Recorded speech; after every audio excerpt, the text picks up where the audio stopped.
Good evening, everybody. Welcome to Coach's Corner East. I'm your host, Mike Sparks, and tonight we're at the Colonel Crawford Intermediate School for the next to last winter sports version of Coach's Corner East for Colonel Crawford, and we look forward to that as we now turn the calendar from January into February, so we're glad that we're moving in the right direction, closer towards spring for sure. So our show is brought to you in part by Don Barr and Associates at Galleon Building and Loan Bank, Matt Studer at Spitzer Chrysler Dodge Jeep Ram and Kia, 1 mile east of the Richland Mall, Mark Osborne and Associates at E-Crane International, serving worldwide markets from the Galleon Industrial Park. A little later on, it'll be Shelley Ashley and the boys' side of the swimming program, very successful swimming program here at Colonel Crawford as they get ready for an event up in Port Clinton that they look forward to each and every year. They'll be talking about that, and then they're going to be going into the tournament. Prior to that, it'll be the girls' basketball team.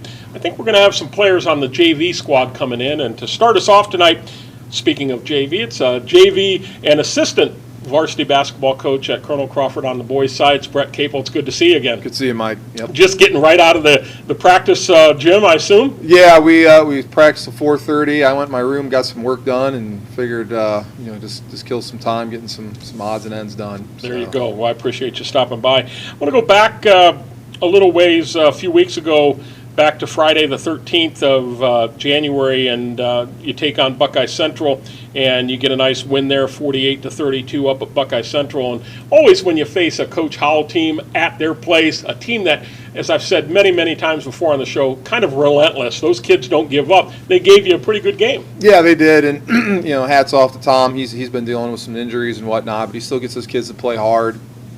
And he likes to slow the game down and kind of muck things up and make it tough for you. And we've never really played well up there. Mm-hmm. We've been in some dogfights with Buckeye over the years on the road up there, and came away with a solid win and felt pretty good about ourselves coming out of that.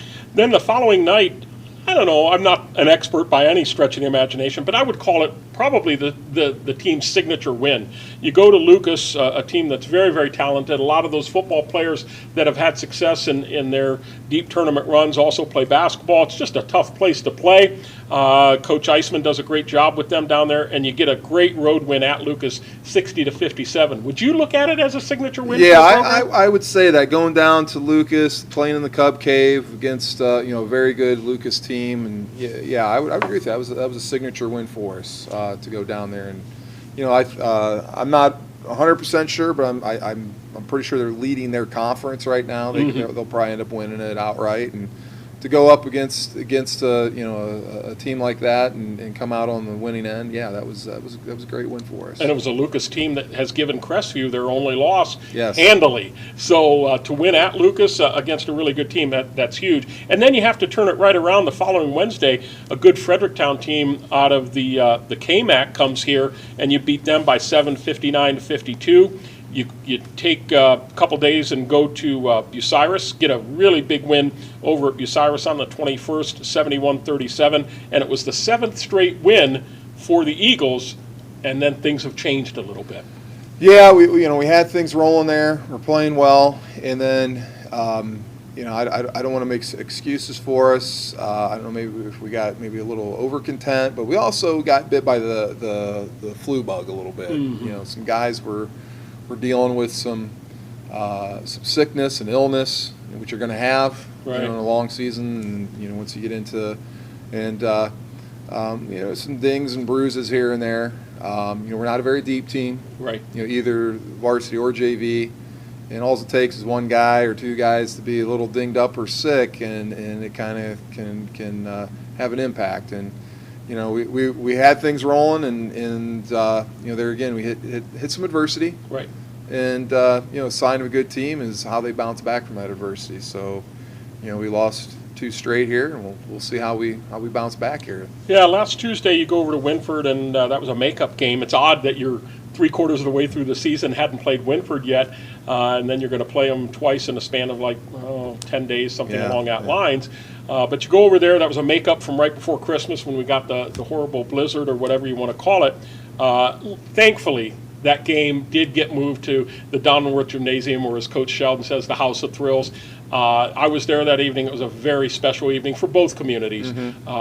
Packed gym, great drama, great game. Even though you came up on the losing end, goes to overtime, and Winford escapes with a 55-53 win. It was the first time Colonel Crawford's lost at Winford since 2011. And the first time any Crawford team has lost to any Winford team, regardless of where it is, since 2016. And that's a tough one to lose because it was right there to win. Yeah, first off, you got to give hats off to Winford. Mike's done a good job. He's got a nice group of kids going through right now. They got multiple scorers and shooters on the floor. They got length, they got athleticism. It's a nice group. So, first off, you got to give credit to where it's due. Winford's a nice team, and we just didn't quite get it done. We missed some free throws. We didn't make shots and we didn't get stops. Right. 3 or 4 possessions here or there. It's a different game, but against good teams, it's the little things, and it was the little things in that game that impacted us and ended up costing us in the end. Then you got to go on the road this past Saturday, to Carrie, who's leading the league, the Northern 10 Conference, and you fall to them 47-38. Coach Sheldon said to the Telegraph Forum, "I thought our defense was unbelievable tonight. It was 36-32 with under 2 to go, and then we had to start fouling. Our defense was good. We just forgot to make shots." Yeah, and there again, we just didn't make shots. Here again, a few possessions here and there, different game, but in both games. Here again, I don't want to make excuses. We had guys that were sick, right? Weren't feeling good, weren't 100%, and here again, we don't have the numbers to make up all. If you get 1 or 2 guys that aren't 100%, that can impact you. So there again, it's the bottom line is we didn't get it done, and we've got to bounce back. And you look at going into this weekend, it doesn't get any easier. We got Winford again. We got Seneca East Friday. Not looking past them because they're as good a team as out there as any in our conference. And then we got turn around and play Winford again. So we got to kind of lick our wounds and hang in there and hopefully get guys back to 100% and be ready to go at it again. But I think there was a bright spot despite the loss. At least when I read through the article and seeing what kind of happened there. Yeah, you shoot just under 36% from the field, and you talk about Jacob Batty being under the weather, not even sure if he could go at all. But then you look at a freshman that kind of has to fill that role, a young man that you're used to having on your team and played some quarters for you, obviously, that night in Payne de Grey. And he comes off, and the atmosphere wasn't too big for him, was it? No, Payne is a pretty stoic kid. He's never shows much panic or emotion or excitement. He gets excited every once in a while, but he's pretty level, pretty even keeled. And I knew that he'd be able to step in there. He battles every day, and he gives our varsity guys a run for their money every day in practice. So I knew he could get in there and battle and give us an inside presence, rebounding, and defense. And I told him, I said, hey, it's nobody's expecting you to step in there and score 20 points. Go in there, bang, rebound, defend, do what you do. If you get some garbage points here or there, that's great. But I said, the main focus is defending, rebounding, and giving us that aspect of it, which he did. He did an incredible job stepping in. And it was late notice. It was pretty much that Saturday morning, hey buddy, you're going, and then it was he had a lot thrown on his plate, and he handled it tremendously well for a freshman. Well, and I think it speaks volumes for himself, but also you got to give your staff credit to settle him down a little bit. As a young man who's playing junior high basketball last year, he's now in a big game on the road at the top team in the conference. Not knowing he was going to play very much, and he gets 10 points and 5 rebounds. That's a credit to a lot of people there, as far as I'm concerned. Braxton Baker finishes with 13 points, 5 rebounds, and 3 blocks. And after that game, it puts you at 12-5 overall, 7-3 in the Northern 10 Conference. And as you said, you're getting ready for some tough games coming up, and we'll talk about that in just a moment here.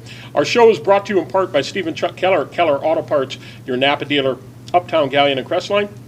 Dr. Thomas M. Britton at Clubview Vision Center next to the golf course in Bucyrus. Joe Klein and Associates at the Galleon office of First Federal Bank of Ohio. Visiting with Brett Kaple JV coach here at Colonel Crawford, also varsity assistant. And I want to kind of transition a little bit to your JV side. You're currently 16-1 overall, 9-1 in the Northern 10 Conference. I had a chance to see your team last Tuesday against Winford, and when I looked at them just warming up and things, you don't see, other than maybe Payne, you don't see a lot of tall guys. You see some thin, wiry guys, but your kids played hard. Yeah, I was impressed. It's a great group of kids. They'd run through a brick wall for me. We're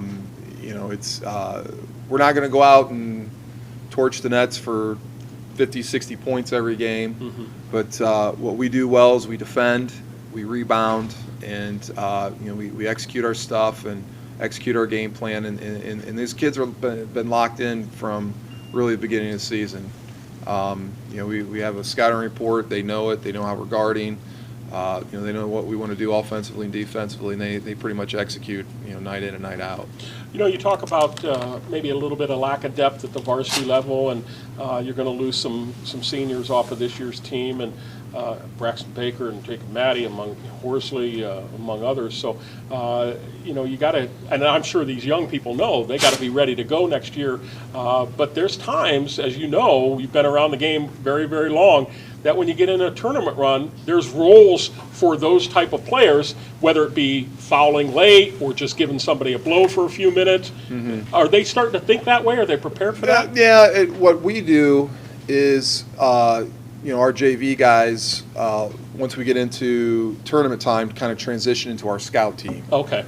And we'll give them, the other team's offense and defense, and we'll assign, hey, you're going to be number 20, and you're going to be number, 14. He's a shooter. Or this kid just driver. Or this kid's, a lefty, or whatever. And they pretty much, take on the role of our opponent, and they give us, year in, year out. Our JV guys always give us a great look. Our varsity guys a great look as their scout team going into the tournaments. But that's something that's really been, important with those younger guys when we get into the tournaments. Good, and just to touch on the lower grades, I believe junior high, they're both in the semifinals tonight, both 7th and 8th, right? Yeah, playing Carrie and Winford tonight. Right, so that's good. Freshmen, how's that been going? Maybe not as many games? Or Yeah, we've actually had quite a few games. I could not speak to you right now what exactly their record is. I think they have 2 losses overall, but okay. I want to say they had 18, 20 games overall. It was a pretty full schedule. Good. And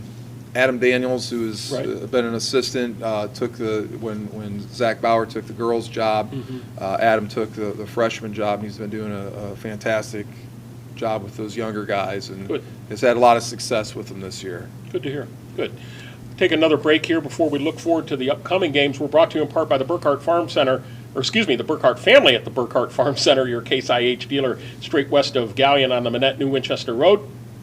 Mike Kleinite at Ag Credit Residential Lending, Bucyrus, Mount Gilead, Marion. Sweet Baby Ray Jones and Kendra Weaver at Ohio Door and Sash, 120 South Street in Galleon. Mark Osborne at E-Crane International, Route 598 on the north edge of Galleon.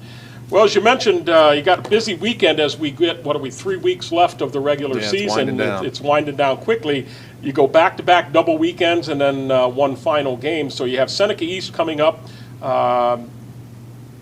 this weekend on Friday. They're 12-5 overall, 6-4 in the Northern 10. You beat them back on December 17th, 69-58. They've been in a lot of tight ball games, haven't they? Yes, they have, and they got a nice team. The Mason brothers, I think it's Isaac and Luke, and then they got a lot of role players around them that do a good job. The Bordner kid, who was a JV player as a freshman last year, stepped up as a sophomore, is having a heck of a year, and they've got a lot of good players, and it's a good team, and I'm sure a lot of coaches said there's a lot of parity this year when you look at the conference, and Seneca East is a team you can't sleep on because they are a very good team. Right.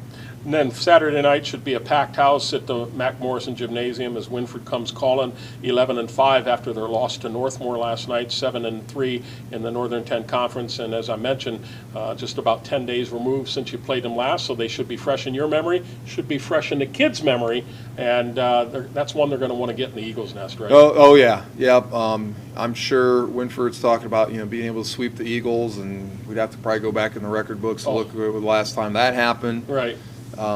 So it's it's going to be a dogfight. You know, you're getting the last one in overtime, and they're going to want to come in here and be able to sweep us, and our guys are going to want to avenge themselves. So it's going to be, I think it's going to be a dogfight before it's all said and done. So it should be a great game. No question. And then the following weekend, you got a road game at Mohawk, who's playing really, really well on Friday the 10th, and then you got Ontario out of the MOAC, old NCC foe, that they play great basketball as well, so that'll be a great weekend. And then you finish the season on the road at Upper Sandusky, a team that has had their struggles this year, but you can never take them for granted as well. But I want to kind of transition then. This Sunday, you have your tournament draw. Yeah, I think right now we're still number one. Okay. And the Northwest District is doing the Martin RPI. That's how they'll do the seeding. And I believe Dave was talking today. We're still number one. Now, what happens Friday and Saturday could impact that.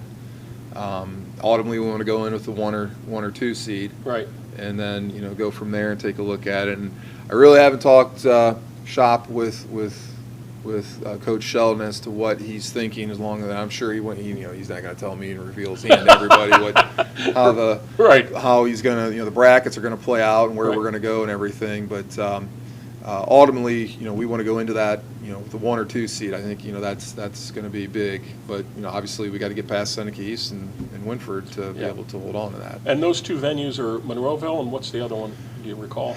Shelby, I think that's right. It's Shelby. Yeah, so it'll be one of those two spots, and then there's always that decision: do I play a game to get to the sectional final, or do I just want to go right to the sectional final? Right. And I guess that's a decision that Coach Sheldon will make, and he knows a lot more about it than I would. And oh yeah, and he's real. I mean, he keeps his hand pretty hidden there. So even if he was here tonight, he's going to talk around. He wouldn't tell you anything. Right. That's for sure.